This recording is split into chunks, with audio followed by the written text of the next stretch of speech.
আসসালামু আলাইকুম ভিউয়ার্স, কেমন আছেন সবাই? চলে আসলাম এই চ্যানেলের নতুন আরেকটি নেম এডিটিং টিউটোরিয়াল ভিডিও নিয়ে। আজকের ভিডিওতে দেখাবো কিভাবে আপনারা এই ধরনের স্টাইলিশ নেমগুলো পিক্সেল ল্যাব অ্যাপ্লিকেশন দিয়ে খুব সহজে এডিট করতে পারবেন।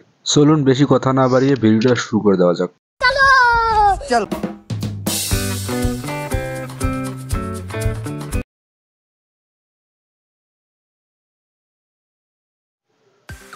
তো ফ্রেন্ডস, এবার এডিটিংগুলো দেখুন আমি কীভাবে এডিটিং করি। আর আমার এই এডিটিংয়ে যতগুলো মেটেরিয়াল আমি ইউজ করব সবগুলো আপনাদেরকে ফ্রিতে দেবো। ফার্স্টে আমরা এখানে দেখতে পারবো এই অপশনটা, এই যে অপশনটা আছে, এই অপশনটাতে ক্লিক করে দেবো। ওকে, আমরা এটাতে ক্লিক করার পর আমরা এখানে ফ্রম গ্যালারি যে অপশন আছে এটাতে ক্লিক করে দেবো। ক্লিক করার পর আমাদের গ্যালারিতে যেগুলো ফটো ছিল সবগুলো শো করবে এখানে। এখান থেকে আমাদেরকে একটি ব্যাকগ্রাউন্ড নিতে হবে। আমি এই ব্যাকগ্রাউন্ডটা নিয়ে নিলাম, আর এই ব্যাকগ্রাউন্ডটা আমি আপনাদেরকে দিয়ে দেবো কিন্তু ফ্রিতে। কীভাবে ডাউনলোড করবেন, কোথা থেকে ডাউনলোড করবেন সেটা আমি আপনাদেরকে বলে দেবো এই ভিডিওতে। চলুন আগে এই ভিডিও দেখে নিই। তারপর আমরা এখান থেকে একটা টেক্সট নিব। এই যে এই অপশন দেখতে পাচ্ছেন, এখানে ক্লিক করে দেবো। ক্লিক করার পর টেক্সটে ক্লিক করে নিউ টেক্সট চলে আসলো। এটাকে আমরা একটু বড় করে নেব। নেওয়ার পর নিউ টেক্সটটাকে কেটে দিয়ে আমাদের মতো করে একটা নাম দিয়ে দেবো, মানে আপনার পছন্দ মতো আপনি যে নাম দিতে চান। আমি আমার পছন্দ মতো একটি নাম দিয়ে দিচ্ছি।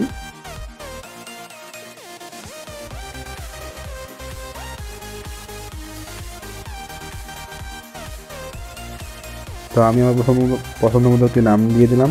তারপর দেখতে পাচ্ছেন নামটা কিন্তু সাধারণত একদম নর্মাল একটি নাম, মানে কোনো ডিজাইন নাই। এবার এখানে স্ক্রল করলে আমরা একটি এ নামে যে ফন্ট নামে যে একটা টুল দেখতে পাচ্ছি, এই যে এই টুলসটাতে ক্লিক করে দিতে হবে। ক্লিক করার পর এখানে মাই ফন্টে যেতে হবে। যার পর এই ফন্টটা আমাদেরকে নিতে হবে, মানে এই কাস্টম ফন্টটা আমাদেরকে নিতে হবে। এই ফন্টটা কিন্তু আপনাদেরকে ফ্রিতে দিয়ে দেবো, কোথা থেকে ডাউনলোড করবো সেটাও আমি বলে দেবো। তারপর এই ফন্টটা আমরা নিয়ে নিলাম। নেওয়ার পর এরকম হয়ে গেল, দেখতে পাচ্ছেন আগে নর্মাল ছিল, এরকম মডিফাই হয়ে গেলো। হ্যাঁ, আগে বসে কোনো ডিজাইন নাই। ডিজাইন করার জন্য আমাদেরকে যা করতে হবে, আগে আমরা সামনে পিছনে ডিজাইন করার জন্য এখানে 1 দিব, মানে বাংলার 1 দিব। তারপর এই চিহ্নটা দিতে হবে, আবার সামনে এই চিহ্নটা আগে দিতে হবে। তারপর বাংলার 1 দিতে হবে। ওকে, দেওয়ার পর দেখতে পাচ্ছেন যে আমাদের নামের সামনে এবং পিছনে দুটাতেই ডিজাইন চলে এসেছে। এবার আমরা আমাদের মতো করে সুন্দর করে অ্যাডজাস্ট করে নেব। ওকে, আমি অ্যাডজাস্ট করে নিলাম। নেওয়ার পরে এখানে আপনারা চাইলে আপনাদের মতো করে কালার নিতে পারেন। কালারে যাবেন, যাওয়ার পরে আপনাদের পছন্দ মতো একটি কালার নিয়ে নেবেন।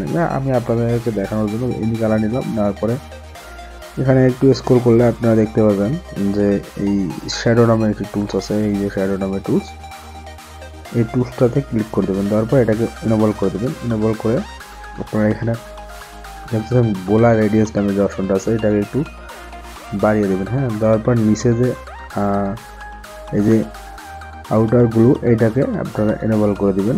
দেখতে পাচ্ছেন যে আরও ডিপ হয়ে গেল, পিছনের যে ব্ল্যাক অপশনটা আছে এটা ডিপ হয়ে গেল। এবার আপনারা চাইলে এটাকে কমিয়ে বাড়িয়ে নিতে পারেন, আপনাদের মতো করে সুন্দর মতো করে অ্যাডজাস্ট করে নেবেন।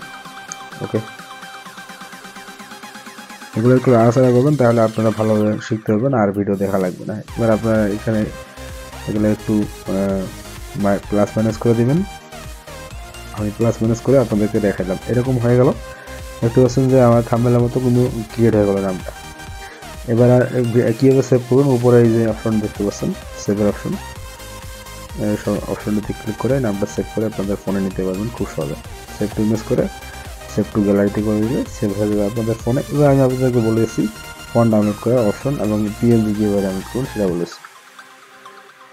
এই ভিডিওর ডিসক্রিপশনে একটা লিঙ্ক থাকবে টেলিগ্রামের, ওখানে আমি আপলোড করে দেবো ব্যাকগ্রাউন্ড পিএনজি এবং ফন্ট। আপনারা এখান থেকে ডাউনলোড করে নেবেন ব্যাকগ্রাউন্ড পিএনজি ফটোটা, আর ফন্টটা ডাউনলোড করে পিক্সেল ল্যাবে অ্যাড করে নেবেন। আর পিক্সেল ল্যাবে কীভাবে ফন্ট অ্যাড করে এই সম্পর্কে অনেক ভিডিও আছে ইউটিউবে, আপনারা সেখান থেকে জেনে নিতে পারেন। আর যদি চান যে এই সম্পর্কে একটা ভিডিও দিই তাহলে কমেন্টে জানতে পারেন। তো এই ছিল আজকের ভিডিও। ভালো লাগলে অবশ্যই ভিডিওতে লাইক করে, চ্যানেল নতুন দর্শক হলে চ্যানেলটিকে সাবস্ক্রাইব করে বেল বাটনটি বাজিয়ে রাখবেন। ভালো থাকবেন, সুস্থ থাকবেন, আল্লাহ হাফেজ।